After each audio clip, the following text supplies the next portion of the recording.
তাৰ মানে আমাৰ এইটো জিপিত মানে এনেকুৱা লুণ্ঠন চলিছে। অংগনবাদীত এটা আপোনাৰ CC ব্লক আছে। CC ব্লকৰ ওপৰত আকৌ মাটি কটা কাম আনিছে। CCৰ ওপৰত মাটি কটা কাম কেনেকৈ কৰিব? সিহঁতে কি কৰিছে, এইটোৰ কাৰণে সিহঁতে বিল বনাই আছে। আমি যেহেতু ব্লকত আমাৰ BDO বাইদেউক আৰু আমি শিৱ ছাৰক আৰু সমজিলা ছাৰক আমি সবকেইটাক জনাইছে। এতিয়ালৈকে কোনো আমি হায়াকি এইটোৰ পোৱা নাই। আৰু আমি এতিয়া ভাবি আছো এই তলৰ পৰা ওপৰলৈকে গোটেইখিনি অফিচাৰ এইটোৰ লগত জড়িত আছে নেকি, সেইখিনি মোৰ এটা চিন্তা আহিছে। কেলে আমি বিচাৰ দিয়ালৈকে এতিয়ালৈকে আমি কোনো বিচাৰ পোৱা নাই।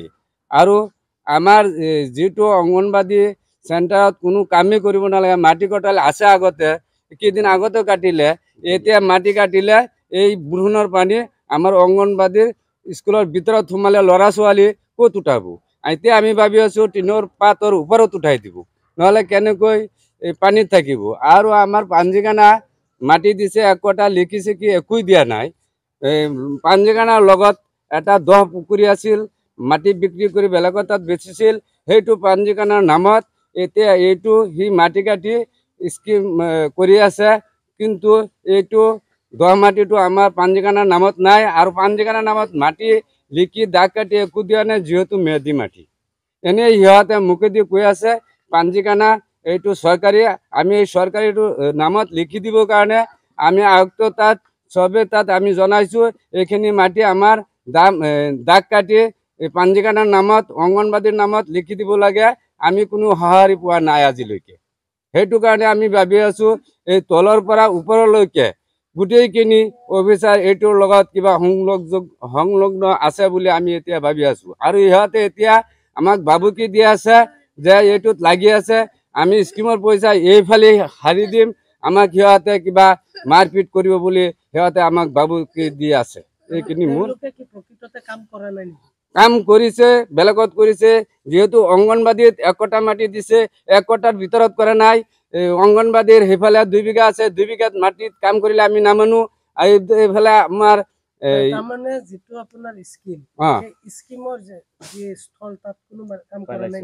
তাৰ মাত 2 গাড়ী পেলাইছে, দেখুৱাব লাগে দেখুৱাইছে। এতিয়া যদি ইয়াত 50 গাড়ী মাটি পেলাই পাঞ্জিকানাৰ ভিতৰত পানী সোমাব, মানুহে কেনেকৈ নমাজ পৰিব? সেইটো কাৰণে বেলেগৰ মাটি পেলাই পুখুৰীটো ভৰাই সিহঁতে স্কিম পইচা উঠাই আছে, লুণ্ঠন কৰি খাই আছে। আঁচনিটো প্ৰয়োজনীয় নহয়, নাই আঁচনিৰ কোনো প্ৰয়োজন নাই, সিহঁতৰ কাৰণে প্ৰয়োজন। সিহঁতে এটা ভাবিছে আমি খেতি কৰি আছো, কাগজে কলমে দেখুৱাই আছে, কাগজে কলমে দেখুৱাই আছে, মোৰ লিখিত নাই আমাৰ মাটিটো পাঞ্জিকানা। পঞ্চায়তৰ 8 নম্বৰ ৱাৰ্ডৰ যিমান স্কিম হৈছে অংগনবাদী আপোনাৰ পঞ্জীকানা গোটেইখিনি বোৱা স্কিম, তেওঁলোকে এই পইচাখিনি মানে এইবিলাক নামত তেওঁলোকে লৈ পেলাই লুণ্ঠন কৰি আছে। তাৰমানে GRS মানে যিমান GRS AE BDO যিমান অফিচাৰ আছে তেওঁলোকে এইখিনি পইচা মানে বোৱা স্কিম দি পেলাই তেওঁলোকে ব্যৱহাৰ কৰি পইচাখিনি লুণ্ঠন কৰি আছে। এইবিলাকত আগতে এবাৰ ওখবিটি আছিল, তাতো পঞ্জীয়ন স্কিম মাটি কাটিছিল, পিছতো আকৌ এইবাৰ ধৰিছে। গোটেইখিনি কাম অলৰেডি সম্পূৰ্ণ হোৱা আছে। যিটো আপোনাৰ অংগনবাদী যিখিনি এটা আছে CC ব্লক হৈ আছে, তাত কোনো মাটিৰ প্ৰয়োজনেই নাই।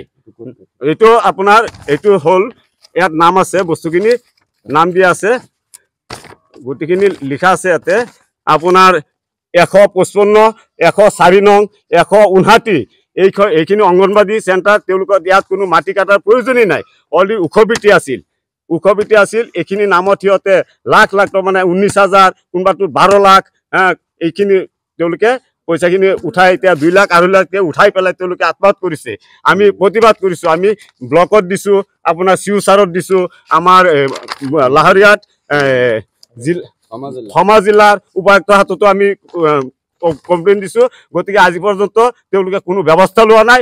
গতিকে মুখ্যমন্ত্ৰীক আমি অসমৰ মুখ্যমন্ত্ৰীক জনাওঁ যে প্ৰত্যেকটো যদি ভাৰতীয় জনতা পাৰ্টি BJP মুখ্যমন্ত্ৰী হৈ থাকে, মই এজন ভাৰতীয় জনতা পাৰ্টি বোৰ্ড সভাপতি হওঁ। গতিকে মোৰ কথাখিনি যদি বিশ্বাস কৰি তেওঁলোকে তদন্ত কৰক, উচিত তদন্ত কৰক। যদি মই ভুৱা কওঁ, যি শাস্তি দিয়ে মই শাস্তি মানি ল'ম। গতিকে মুখ্যমন্ত্ৰীয়ে এইটো উচিত ব্যৱস্থা ল'ব লাগে।